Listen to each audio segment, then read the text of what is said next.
Yeah. conversation. You've been around. Last place you're at was Singapore. Yes, yes, I Yeah. did a small stop in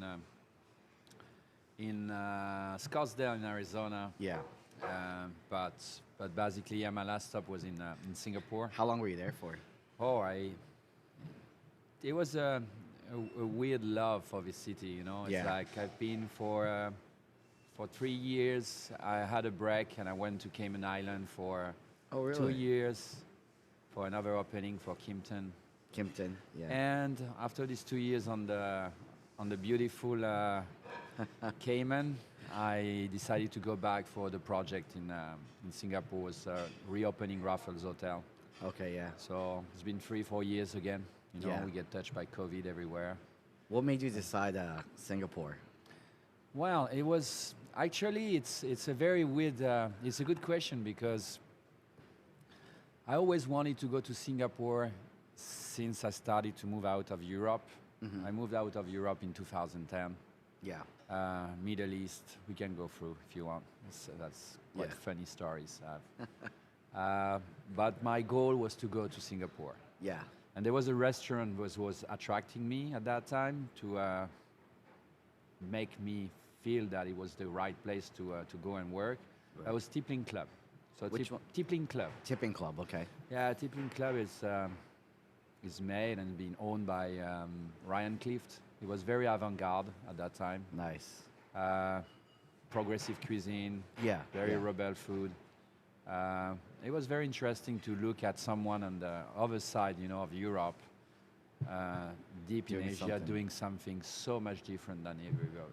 Do you think avant-garde's the term? I don't know. It's not Yeah. used anymore. But No more. But well, I started in 2000. Yeah, like 2000, 2002, and that was tail end of El Bulli. That was everything. That was That was El just Bulli. so cool. It was everything. There was no one was doing. I mean, unique. And where do you think it? Do you think there's space for it here today, or it's not like having a restaurant that's just avant-garde? Do you think could still last like it did with Alinea and some of these other full-on molecular style so cuisines? there was many discussion that I had Ferran, Chef Ferran Adria Yeah. about it. And there was one very nice. It's like a pyramid, okay? Mm. And they were on top of the pyramid. Yeah, So that's to represent what is the food industry today. yeah, This is the tip of the pyramid, probably 0.5% of what we eat today. right. We look it very closely because it's so new, so fashionable, Right. so different. But actually, it's just 1% or less than 1%. So yes, Alinea is one of them. Yeah. Very few. And you Very see few. the very high-end restaurant. They're doing food. They're doing Thomas food. Keller did food for Yeah. so many years. Or you see, Le Bernardin is a restaurant that is on top of On his the- game but doing food. Just doing real food. Yeah. I still think it's real food. I But mean, there even is space for them. you take a few techniques and skill Yes. sets and you sprinkle it in. I think it'd be harder now to do that type of kind of operation. I think there's people that want to do it, but it's not like you're gonna go there 3-4 times. No, it's You special. know. But it's still good because these restaurants help us over restaurants that are just serving food. That's what we do. We serve Oh, food for absolutely. guests and experience to give us new tools and new ways of cooking Right. and new technique, new. Someone has to do it. start it off, right? Yes. It's like an R&D for us. oh, you know? absolutely. And the catalogs. Remember the Yes. catalogs. Now the chefs they may never even know El Bulli or Ferran or any of that. This next generations. But yeah. you use tweezers. You use Where did it come siphon, from? Where Yeah. they come from? They come from Yeah, there. And still absolutely. And now it's even seeing like 11 Madison Park right now. They're the first 3 Michelin straight vegan went for it. Still at the same price point. There has to be someone that's gonna just So in sushi, go you there. think there is this kind of evolution? I think so. Like, I mean, like we were talking about El Bulli. Do you have this? Because it's probably more your More- expertise. Is this that? in for the- us, we're a little of that fusion, and so we're not. And I dance around just straight omakase, just sushi rice. tasting menu. For me, I've seen. I think I've seen too much. I've done so much that I just want to explore all those things. But I think there is that beautifulness of just singular focus of and like the chefs that I have now at the program, running the sushi program. There's singular focus. It's just how can I find these little kaizen, little details, minute details to be better just in fish, rice, soy sauce, wasabi. That's it. But I think I have So too much. it's very traditional still. Yes, once at the restaurant that I'm at, Soseki, it's just once it gets to sushi, it's straight, and then we go and do all the crazy other things on the and kind of showcase that. But yeah, utilizing all those skill sets for sure. Do you use a lot now when you're cooking? We are more and more cooking product Right. driven. I think we just do what's more and more Yeah. what has been our duty, I would say, our Yeah. job, which is cooking for people and make them happy through food. It's just barely touching the product, finding, sourcing the best. Yeah. I think that's the big part. The That's big part huge. of our work is sourcing the best Yeah. and cooking simply food. So many But people. It's just it's not. very elegant. to Yeah, do it's that. not in the States as much. I mean, I'll very honest. Even in my cooking career, to work with this, so many local farms or the sourcing, I didn't find until I went to go to like a European restaurant, or work for Robuchon, and be like, okay, it's all about sourcing, and then don't do too much. Where getting things out of season and all of that, you just doesn't matter where it's coming from, but that's really tells But a you've story. been longer than me here, so I believe you've seen the It's- evolution. Oh, night and More than day me. from when I started till now of how important sourcing is, and the guests are smarter now. They're more well educated. Cooking is more than just Right. I just need to eat. I think more in the States, and we're seeing that with the rise of Michelin and all of these great chefs and coming from all over the country to smaller pockets, not necessarily New York or Los Angeles or San Francisco, like yourself, bringing you to Orlando, man. So, but where did it all start for you, chef? Me, it started by a simple experience, I would say. Yeah. I started in Spain because my background is not culinary per se. I used to do a normal university. I went to do international trade in France in a school of business school. After sometimes working in Paris, import export, Yeah. I decided to move to Spain and just live as I was living before. I do server, in restaurants, you Right. do that. And at some point, I was a bit tired of doing service, and I found an opportunity of a commie job. And I just did a commie job, and I get in. Very different from Chef Michael, 14 years old, knew exactly Exactly. what he wants to do. Yes, Went Michael to has school, this kind everything. of driven from very young age. Yeah. But in our industry, you have people who start like this, like me, or like him. I mean, Yeah. there's plenty of example. I left cooking for a few years, and I tell people I learned more about cooking leaving the profession or getting other experiences in my life to bring back than I could have in the years I just stayed the course. So what age were you when you decided, hey, 21. So 21. very old, yeah. Yeah. Yeah, for what we do is Yeah. very old. So 21, I started in Madrid. see, in America, that's not so, right? You choose your profession 18, 19, but in France, you guys are already choosing your craft at 14, 15. Yes, So because different. if we take the case of my brother who did culinary school, my brother did it, Yeah. but he finished to be a sommelier. Ah. He did it, yes, around 13 years old, because that's where in the education you make your decision to continue a normal cursus or you go to a professional cursus. Right. So that's where you decide. So yes, it's quite a young age. Yeah, yeah. And Uh, then you say older for 21, but I think a lot of people just in general, still figuring out at 21 what they Yes, want. because right? I was a professional in my field for 2 years, and I was Yeah. figuring out what I was wanting to do really. So 21, but you see, Chef Michael at 14. Yeah, so many chefs start It's so like young. 6 years already of experience Yeah. on top of me. I think he was running his first kitchen at 21. I don't know. Yeah. I mean, he's an So- anomaly for sure. But So. what made you Spain? What But drew you because to Spain, Spain? Spain, I wanted to live there. I Yeah. mean, And where in I get France it.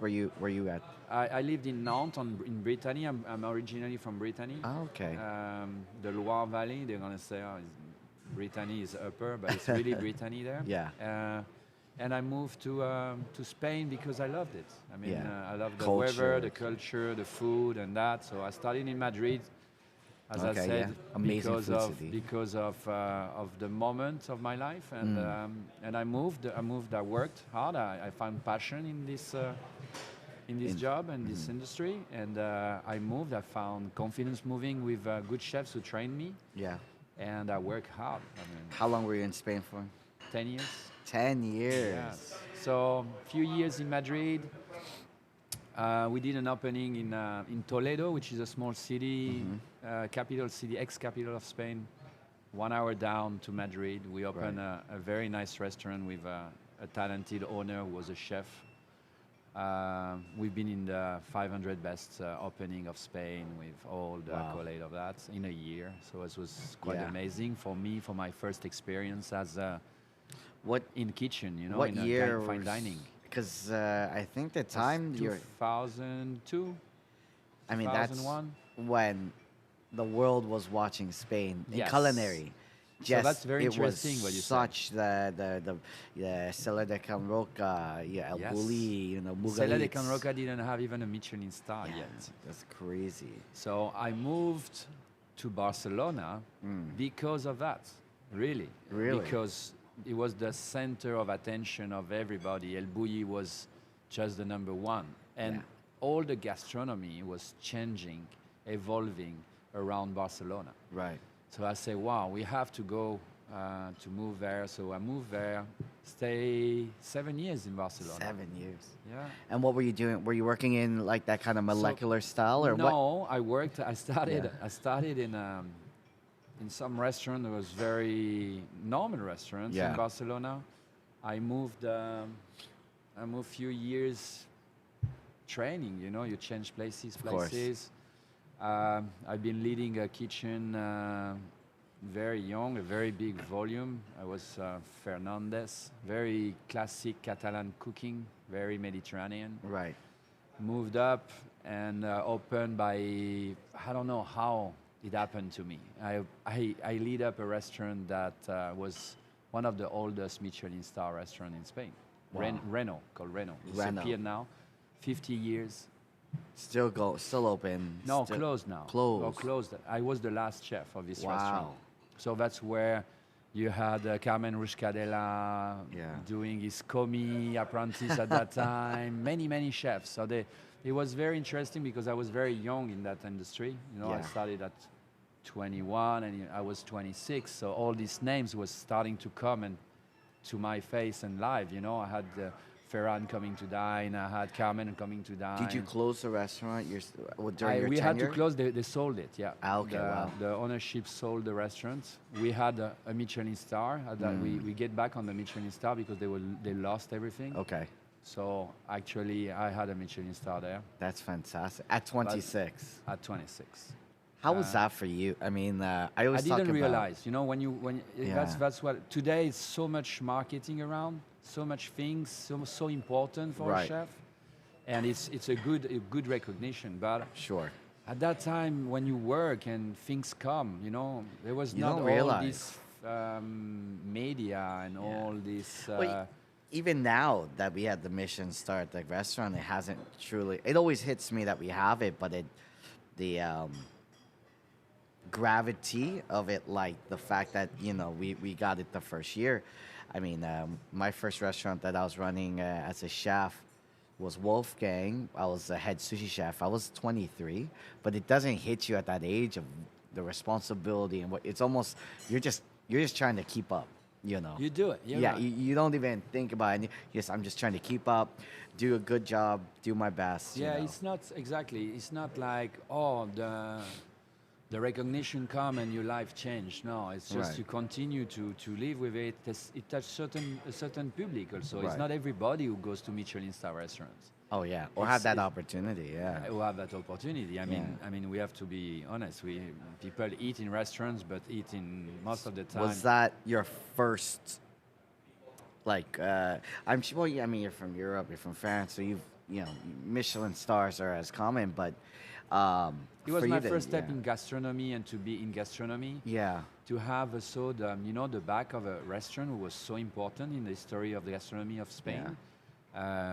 Many celebrities, many events of life, I've been there, Yeah. president dining. It was a very classic, so I was doing French Catalan cuisine, very classic. Lovely.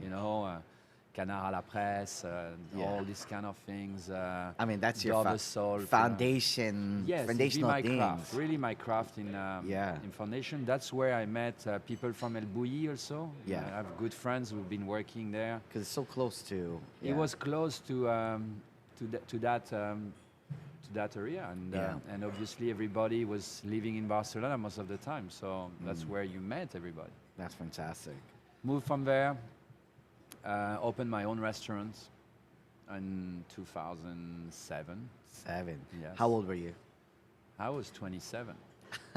So the restaurant closed. You went. Close. You I went said for it's it. time for me to open something. Yeah. I wanted that. Probably, when you're young and you have this anger and this ego. That's Ego coming and up, ambition. I said, Ego. I want it for myself. Also, you're too stupid to know any Yes. better, right? You're like, I can take the world, and I think Yes, that you was like need this. that. You need that because the fear is gone. You're not afraid of failure. You just go. I'll do make it. it happen. I think as I get older, I get a little, you have to calculate things more. But you have nothing to lose at 26, 27. Yes, so this happened, 3 years running the restaurant beautifully, and financial crisis touched the world in 2008. Yeah. We keep up moving the restaurant, but I had to close. It was impossible, so we closed in 2010, and I moved outside of Spain because Europe was really not Rough. in a good It was- shape. yes. It was very tough. I mean, in Spain especially. And when you open your restaurant and you reach a certain point and you have this financial crisis touching Barcelona and Spain, and there was no reason for me to stay longer. Yeah. There was nothing I could have found in Barcelona for me. Probably yes or no, but Yeah. so I decided I had opportunity to move outside of Spain. So I moved in the Middle East. Okay. Went to Qatar. Opened La Maison du Caviar there, so Caviar House from Paris. Wow. We opened the branch in Doha, Yeah. and opened in Lebanon also. So Beirut, I Lebanon. opened also. Wow. During that time too, 2008. It was 2010, 2010, 2010. 2012, somewhere like this, if I'm not wrong. Yeah, Yeah. 2010, 2012, 13. Opened these two restaurants in Yeah. the Middle East. Very, very nice experience. As Yeah. you know, going outside of Europe, where you're under pressure of the food is so important. Right. And you go somewhere else and you find people that are just cooking or living this industry just because they need to have an income. Just to work. Yeah. So- Completely different mentality. Yes. Of, So I work with so many people. food as a culture and then Yes. food as just commodity, or I mean, they could dine there, they could enjoy it, but it's a different mentality Yeah, of if how see you me, I dine. did it for fun because Yeah. I loved the job. It was passion. How was it in regards to finding produce and finding? Wow, it's Was it been hard? so weird. Yes, because Yeah. the adaptation is there. The produce are not growing there, and they ask you to do a food that is totally different from the place where you live. It's not natural to their environment of having Yeah. it. You're So doing we French had to cuisine start and to have. That's where I discovered that you have to import, that you have to planify the logistics. yeah, everything. sourcing was, sourcing way was- more important there. Yeah, exactly. So Beirut, Doha, few years, did this opening, and I was starting the beginning of my journey of career of opening restaurants. Yeah. Because when you start something and you start to specialize in something, people look at you and want you for that. So I moved. It takes just Yeah. a special skill set. People Right. can open restaurants, but to do it well and the So caliber. It's the most important part of a Right. restaurant life. Yeah. The few first months to open Yeah. is critic So for you didn't the even whole life of the restaurant. get that. You were at the restaurant and had a Michelin star and went for your own restaurant, but you didn't say, okay, I'm gonna chase Michelin. You just went No, for I stopped it. whatever. Yeah. I didn't chase. Yeah. There was a very strange thing, in my restaurant in Spain. Art cuisine was the name. We were exposing art. We were doing Art a cuisine. tasting menu only. We had an oyster bar at the entrance. Yeah. Michelin came one night. They asked for the chef, and it was Yeah. my first night in the 2 first years of opening that I was not in the restaurant. Ah. And they came. They said, "Oh, the chef is not here." Okay, the chef is not here. Yeah. So How do you after even that, know? I I don't reflect. even- I reflect about that. I Yeah. lose the restaurant, financial crisis. Yeah.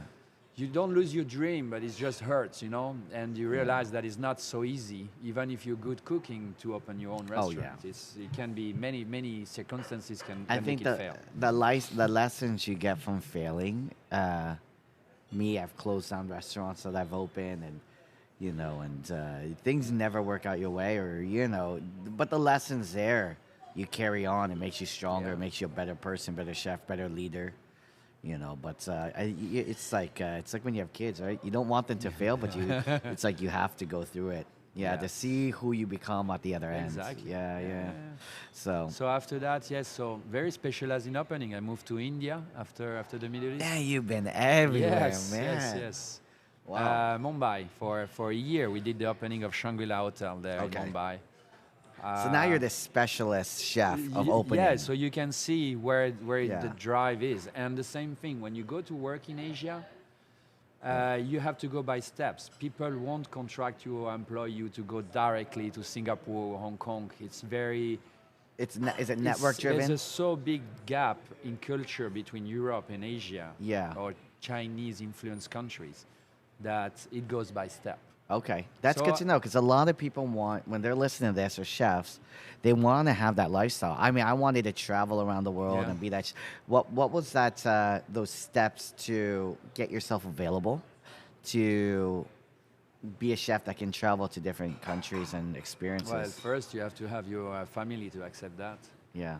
Second, it's very complicated. You have to build up your life again every time. So find an apartment, Yeah. pay your bill, your tax, Yeah. open a bank account. More than just the and- romance of it. Yeah, There's work. It's a really hard experience that you can train on. Yeah. And the experience give you that. Yeah. Now it's exhausting. No, it's exhausting. Yeah. Well, yeah, later in life, right? Yeah. So Mumbai was a beautiful experience. India is totally different from anywhere else. Yeah. I mean, it's a own world by himself. How long were you in India? 1 year. 1 year. Moved to Some- Hong Kong after. Yeah, some of these restaurants, I'm sure, like you get or places like, all I need is a year. All I need is might be. But you get specialized, so that's the problem. You also tend to want it to move somewhere else. Right. Because you say, wow, I did my job. It's open. It's running. right. Let's move on. Next. What's happening? And people call you all the time, It's a Ah, we you say build we a lack network. of people working in this industry. Right. We have opportunities as much as we lack of people. Nice. So I nice. moved to Hong Kong, did opening there also in Times Square, Mediterranean restaurant, Penthouse was the name. Did this opening? In the hotel. No, that was a private owned restaurant. See, that's harder to get into. Is the hotels, you have that network. They want to move Yes. you from hotel to hotel, but you went from It's quite hotel- safer also. When you work for an hotel, you have, You don't know you have who- nice contracts. yeah. You have people who follow up, from HR department, from anywhere. They help Yeah. you to set up. It's easier. When you go to work for a private and independent company, There's more structure. in you that. have to do yourself, nearly everything yourself. Yeah. And you're coming into a new town, new city, new Yes. country. New culture. And you have no, anything. You discover that people drink hot water in China, and not cold water. Oh, like when they first. Yeah, you come, you sit, you have a glass. It's always warm water Wow, that's so cool. Yeah. because that's the culture. That's the culture, yeah. So that was. I still remember every day my first step in Hong Kong and having in a dim sum place and drinking. I was thirsty of the flight, and I take the glass and drink the hot water. I said, wow, wow, wow, wow, wow, what's happening? Where were some of in the travels, like top favorite food? Spain, Mumbai, Middle East. What is I like? still love Mediterranean food very much. I Yeah. mean, even what we do in Eva here is really that. I mean, Yeah. that's what I love. I think it's so seasonal, so diverse. The richness of the culture, Right. spices. You get spices, but you get the fresh. You get the seafood. You Yes. get good olive oil. I mean, it's simple as The good olive weather oil. is beautiful. Salt. We, Yes. we say around the world the best sea is the Mediterranean Sea to have diversity. Yes. It's because of the climate. And, Yeah. And Well, I'm going to say Japan, but well, in quality, Hokkaido. in The quality, yes, in quality, yes, yes. They're very close to this I mean, thing, this between this those two. culture of carrying the product from producing to. I agree. Japan Yeah. has beautiful things. yeah, Beautiful two things. completely two different. I mean, I wish to bring some turbot to You know. to Soseki, but Yeah, we have langoustine, Yeah, langoustine. I We know. have many beautiful Amazing products. things, The citrus are beautiful around the Mediterranean. tunas and the octopus, all from Yeah, Spain. Amazing, yeah. amazing. But I agree, Japan yeah. has a big part on it. So China, so you're Hong in Kong, Hong I'm Kong. here. Boom, a super opportunity come in Singapore, and imagine what. How was it from you were independent restaurant, but now you've taken this long stretch of working for hotels and big restaurant openings, and now you went back to independent financed operation. What was Yeah, that so this struggle was- there no, and in I mean- Hong Kong? Not a struggle. I mean, Yeah. it's just different. Yes, yeah. You have to be very much more prepared or have a little bit more experience if Right. you go to private places. How was it in regards to the culture shock of China comparably? Well, I get used, as you see, I've been I was already traveling, Yeah. My childhood in Africa also. So Yeah. my childhood in Africa, studying in France, moving to Spain very early. You adapt- Middle East. Easy two to adapt countries. to culture to Yeah, culture. you get, like the chameleon. You start to adjust yourself and embrace culture, embrace new rules, embrace every new things. You just adapt and Right. live what you have to live in each Do you country. feel like any country more easy to adapt Oh, culturally? Yes. When you're closer to it, when you're born or you have an education made Right. in certain way, it's easier for you to adapt. Right. Obviously, European culture and Chinese culture are so different, or Right. Asian culture in general are so different. Oh, absolutely. So it takes time. Yeah. It takes time. Singapore is a modern city. It's very oriented to all these, let's say, expats. We call it expat. Right. People coming for more different fluid reason. on. Australia. You have people from Europe everywhere. So, Right. so it's easier. It's a structured city. Yeah. Hong Kong was a structured city too. How long were you in Hong Kong? Oh, very, very, very short. Just the Yeah. opening. Just opening, few months. Yeah, few months. But then, great opportunity In Singapore. And And that's very, yeah. very strange for a Mexican restaurant. for a Mexican restaurant in Singapore. Imagine. by a French. I never touched Mexican food. I did a Mexican restaurant here in Orlando. yeah. So That's funny. the owner was Mexican. I traveled in Mexico for 6 months with a backpack when I finished my study. Yeah. So I was aware a little bit, and I Yeah. love Mexican You food. speak Spanish. Speak Spanish yeah, fluently, yeah. so it was easy for me to be there. And I did a tasting of Mexican food, and I built up a menu, and Yeah. everybody was happy. And after a year, we were in the best 20 restaurant of Singapore. Wow. And I had Wow. all the chefs. That's where I met Chef Michael. Yeah, yeah. Chef Michael was one of my guests. Yeah, he said that Yeah. it was. He just kept going to your restaurant. It was so amazing. I didn't know it was Mexican. That's so Yeah, funny. so that was yeah, very yeah. funny. So, yes, everybody was saying, "Wow, why is doing a French chef in a Yeah. Mexican restaurant?" Even my friends were saying, "Why are you opening a Mexican?" And I was telling Just them, check that's, out that's the trend. Right. I had the vision of that. At that time, Mexican food was just nachos and burritos Yeah. everywhere around the world. But with Enrique Olvera opening restaurants and having Right. this vision. He did Cosme in New Cosme in New York. York. He does Yeah. with the one in Mexico City that was on top, And the top the 50. 50 open Yeah. open eyes to the world, to other To type of how food, great And traditional Mexican can be. And you're kind like for me, the same way.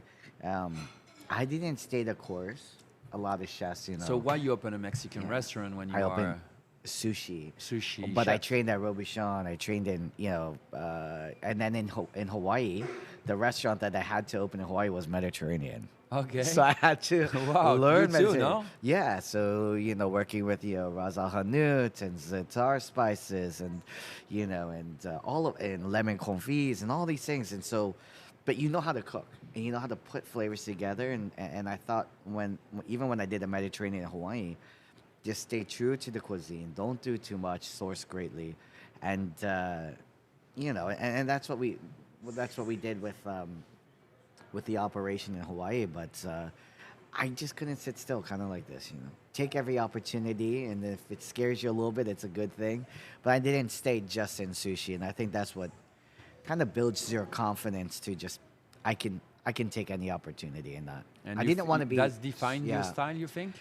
I think so. I didn't want to be. And I say this all the time in interviews.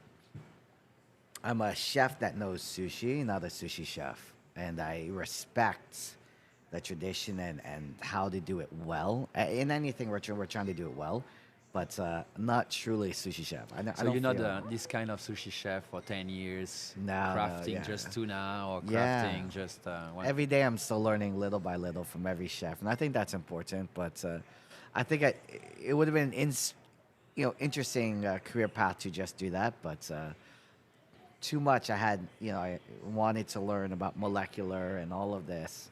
It just intrigued me too much, the whole ecosystem of cooking, rather than, because in Japan it's very singular focus. I think we don't have that here. You go to a Japanese restaurant in America. I don't know how it is in around the world, but you have your tempura and your sushi and your ramen. There's these little shops more or less that you could it's just ramen. Yeah, and same for a lot of places you go to Mexico, it's just they're a birria expert, or Yeah. all they do is one thing well. In Europe is much more, as you said, because people are not so used. But more and more, we see Japanese specialization of restaurants. Yeah. So yes, in Singapore, you have.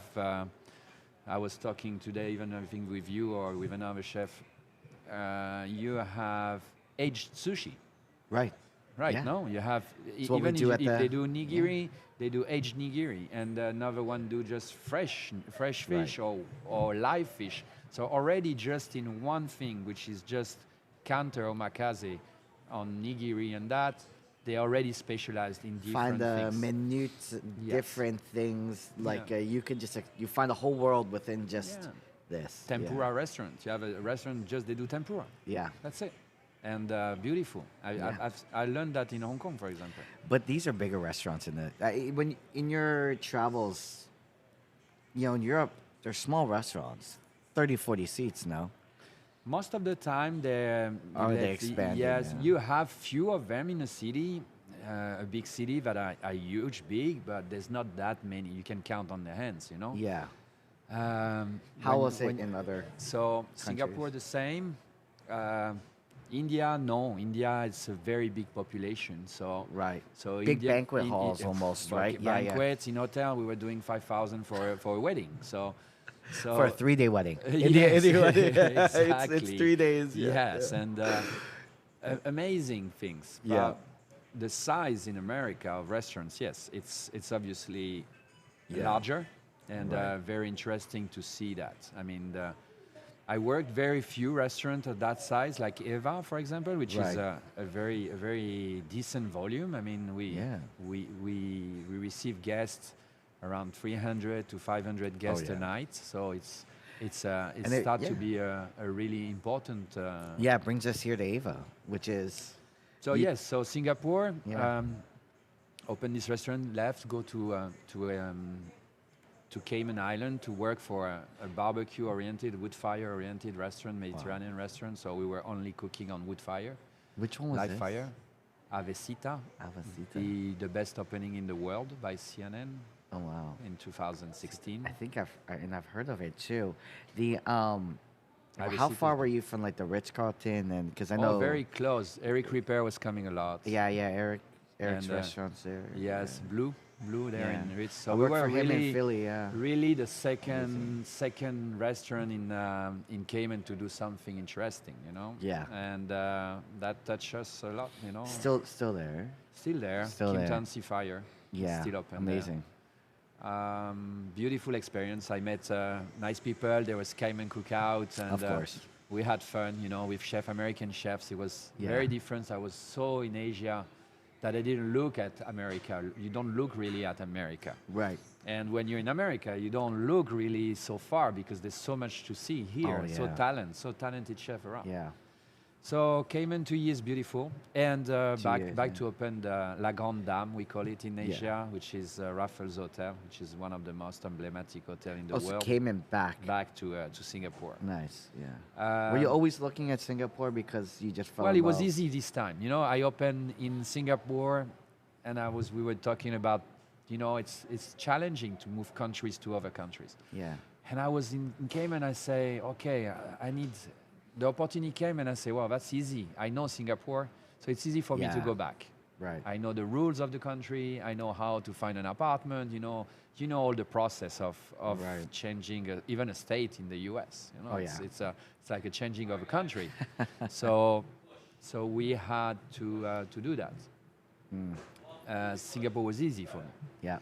So I moved there, opened this beautiful hotel, had a very nice experience, met beautiful chefs like Monsieur Ducasse, like Anne-Sophie Pic at the same time. We were opening restaurants in Amazing. the same structure, in the beautiful building.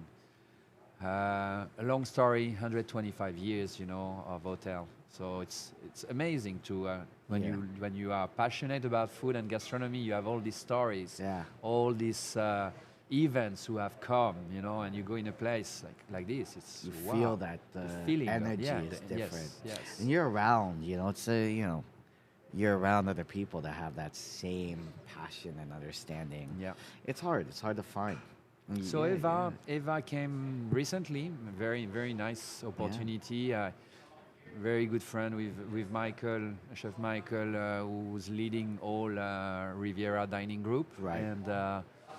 And the opportunity come, and I say yes, that's what I want. Right I want in to your be in the right in US. your I want wheelhouse. to be here. I Yeah. want to cook for people here. I love the culture. I love Mm-hmm. America, the culture that they have, this energy, you know, this passion for Right. things, and this drive for excellence and working. Mm-hmm. So I came, and I'm very happy, you know, and it's a beautiful restaurant. Orlando is a very nice city. Yeah. I grew up here, so it's a young city. So We How- desperately need more people to start coming in, chefs and restaurateurs to help drive it, because we were in this kind of vortex of how you say, just really a lot of chain restaurants, big brands, you know. And now we're finding chefs and restaurateurs are trying to change that, you know, going local, super seasonal, super local, but also independents are starting to get really bring just a different dynamic, which is so necessary. But it's only been happening in the past, I want to say, just a big push. Maybe it's been going on. Big push in the last 5 to 6 years. Have we really agree. seen this huge, Change, huge no? change? Yeah, yeah. So yes, I'm very happy also to see that. You know, for me, seeing that we can buy locally, we can source locally. Right. That's what we do in Eva now. More and more, we try to be closer to the farms, Mm-hmm. closer to the community, and I think it's the right direction. You know, Right. I go to supermarkets and I see that there's organic product, and From there's farms much here, more information for the customers. So I think all of this has this emulsion positive for our industry. Yeah. Obviously, there's still big chain. The food on 70, 90% is very, let's say, basic. Yeah. We have But to. that's good. You know, take it to the next level, which we desperately need. Well, I want more places to dine like this. So Come to Ava. my question to you: how Michelin impacted Florida? I mean, Yeah.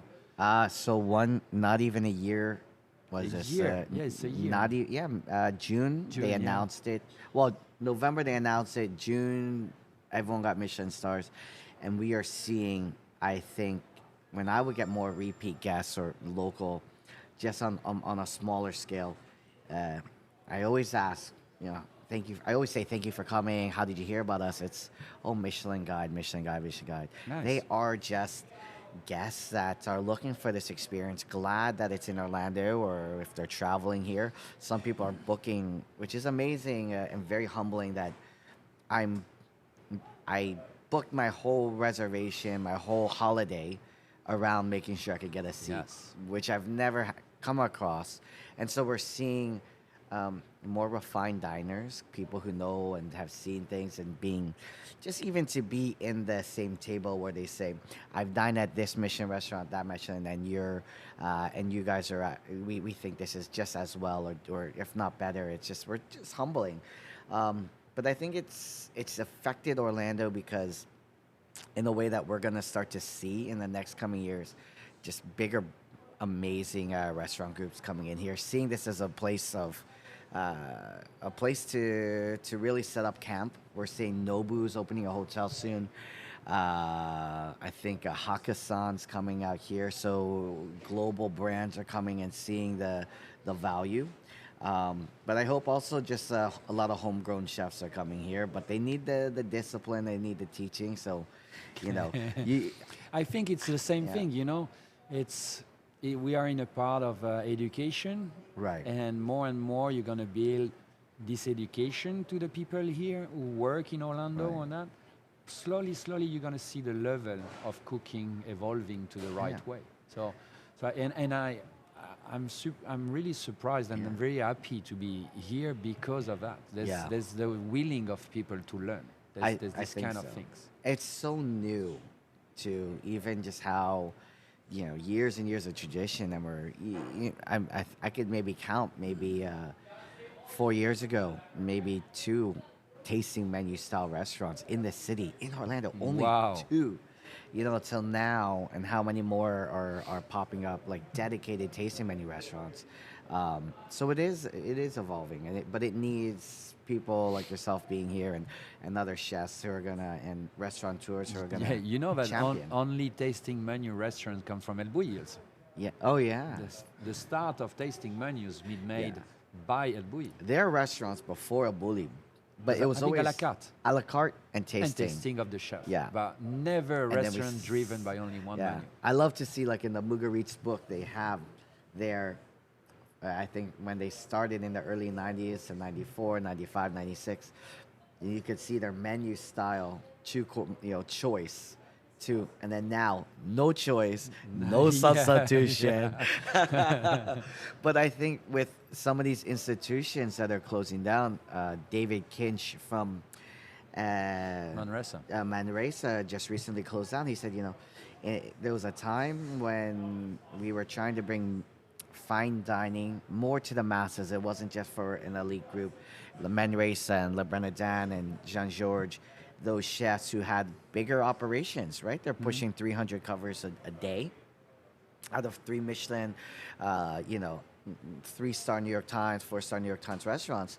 And now we're seeing a little bit more the pull away from that, and seeing the 10-seat counter, the 20-seat, the shift in what fine dining is today.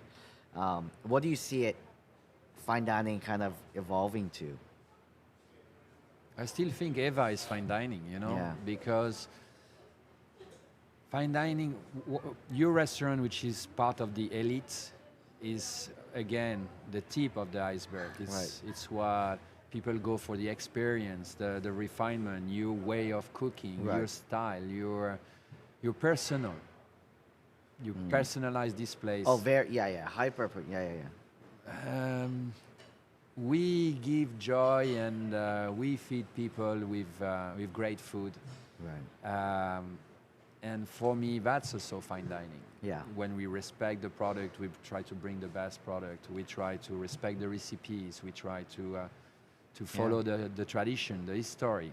Um, in this restaurant where I am today, it's what we try to do. And it has this part of fine dining too. Oh, you know. 100%. We try It's way harder to control on this higher volume level, but the food you guys are putting out, the food, you know, even what tomorrow we're going multi-course tasting menu for. So it's tomorrow Valentine's Day. It's a very important day for people, and you know we fully booked already, and people are coming here for an experience on food, on music, on space, on interior design. You know, it's so global. So that looks like pretty much what we were talking about. Absolutely. Fine dining. You know.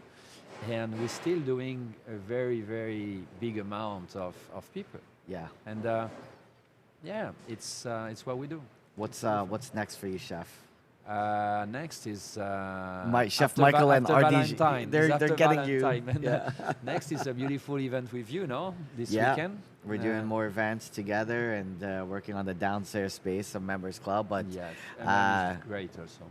Chef Michael's keeping you busy with, I know, Ava Flagship Miami's coming up soon. We're changing. Ava Miami is coming soon. Yeah. We are evolving the menu constantly. Oh yeah. Very Greek, and you know what Greek food has as influence from the Middle East, from all this part which is Mediterranean Sea. You know, you have all these countries from Egypt to Turkey to Croatia. They all had an influence on Greek food, and not a lot of people know exactly where it comes from. Greek food, you know, Greek is very Mediterranean. We say very developed in the U.S. and we try to refine that. We try to give this authenticity. We try to really strongly to have this seasonality. Right. So that's why the menu evolves. Even how they eat in Greece is so different. What they think of, like how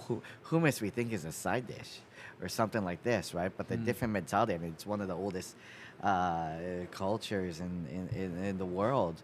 But just how you guys think about food in a way. So what are we going to see in the upcoming menus, or what are you excited to work with to bring? So we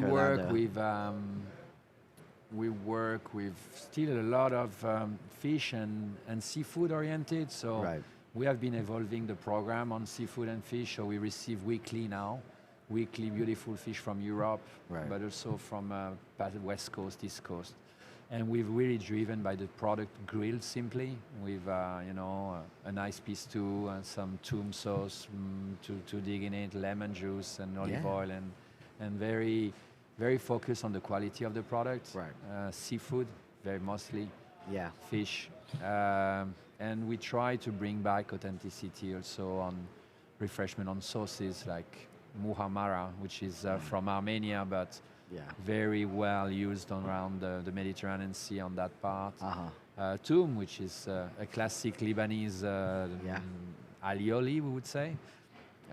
This is on the menu, strong. Nice.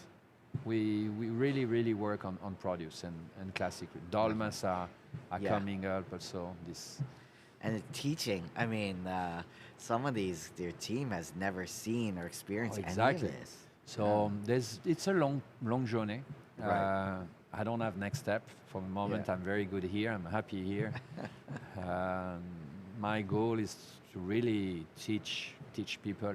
I think it's a very important part of what we do, and teaching them the culture, the abundance of the Mediterranean culture is for me very great. With the experience that I have, living in Lebanon, living in Spain, having this both side of the sea, you know, which are very far away. It's like West Coast, East Coast. You know? Huge difference. Huge difference in cooking. I'll bring that to them, and fantastic. I'm super happy to do that every day.